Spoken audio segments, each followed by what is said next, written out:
just wanted y'all to see Kerry Harris.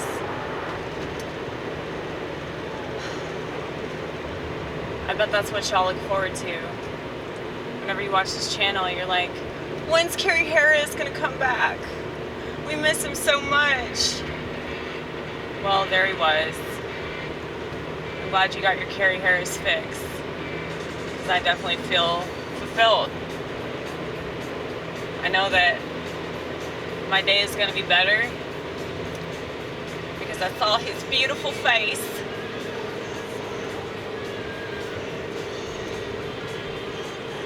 Isn't that a beautiful flower? It's fake.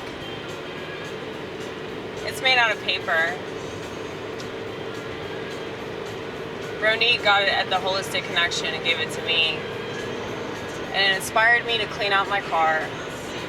I actually vacuumed the motherfucker. You should be proud of me, because it's really hard for me to do anything like that.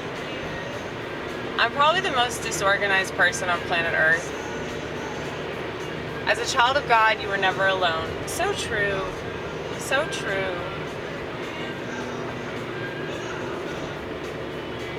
That's so true, because we can always reach out to God. We shouldn't have to be in turmoil to do that. But that's why turmoil is a good thing.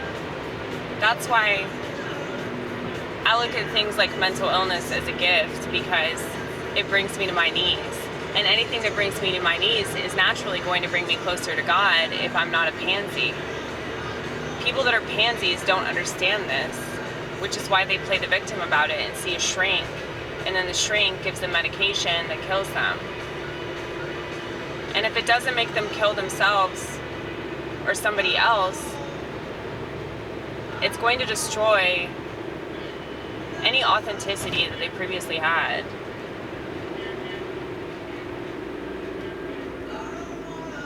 Hey guys, I did stand-up last night at this weed bar. It actually wasn't a Holistic Connection, it was another weed bar. And it was actually really, really good.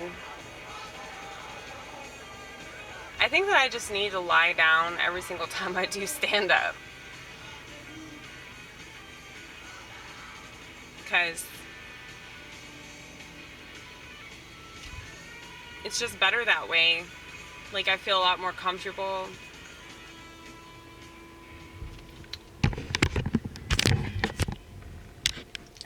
Wanted to see me so bad. I feel like I'm choking. Mitch Hedberg has a joke about turtlenecks. I feel like I'm being strangled by a really weak guy all fucking day. Really, really good jokes are jokes that you'll remember for the rest of your life. So anytime that I wear a turtleneck, and anytime that I see somebody in a turtleneck, anytime that I'm in a store and I see a stack of turtlenecks, that's exactly what I think about.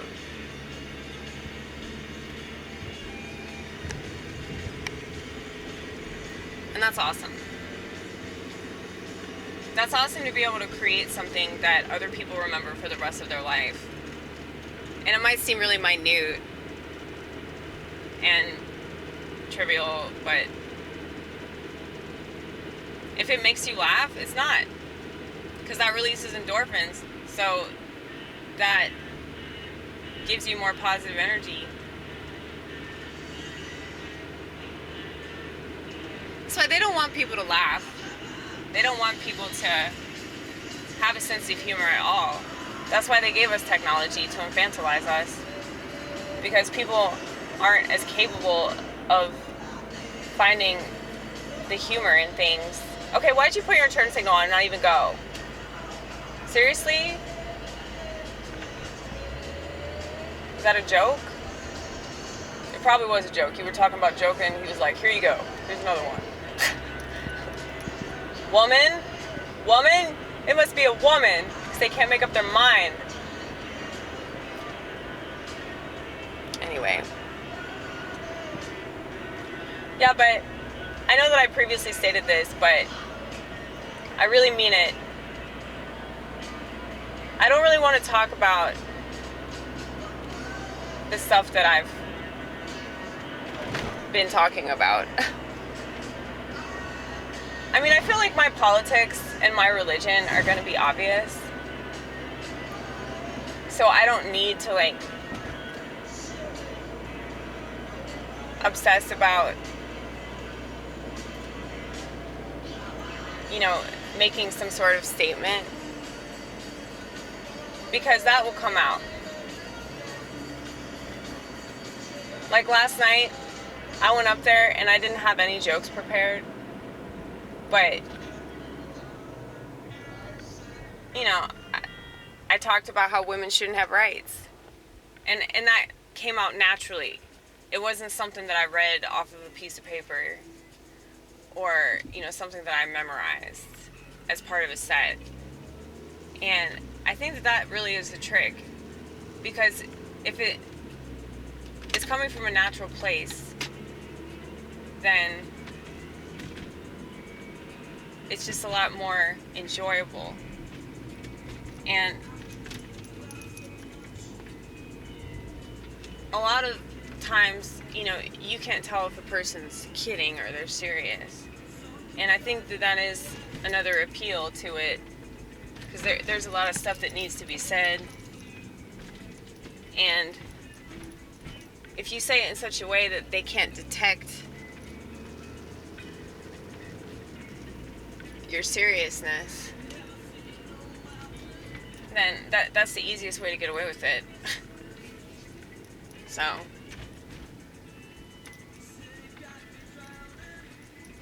ooh, I get to parallel park, y'all. Isn't that exciting? I can prove that I'm not always a terrible driver, even though I'm a woman.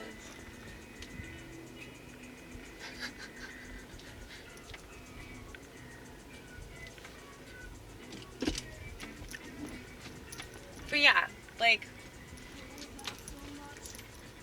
I am naturally a misogynist, and I'm a misogynist for altruistic reasons.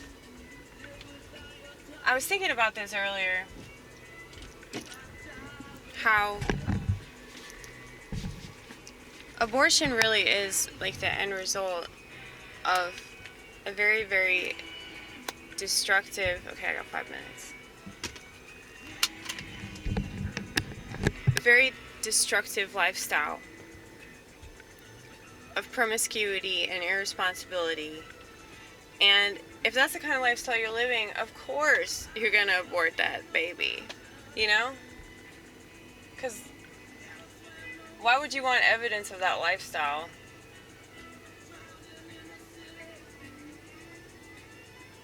The thing is, people in favor of it, they don't see it as a mistake. They don't see it as a problem. But it's the lifestyle as a whole. It's not just abortion. It's not just ripping out your fetus. It's like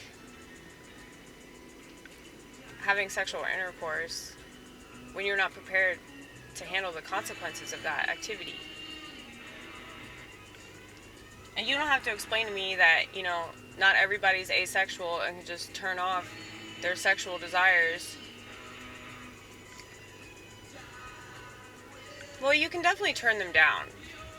And I think that that's a major issue that a lot of people have with a lot of things. And I've struggled with that myself. There's certain things that, you know, I've turned all the way up just to see how loud they would go. That's funny, you should write that down. I'll remember it.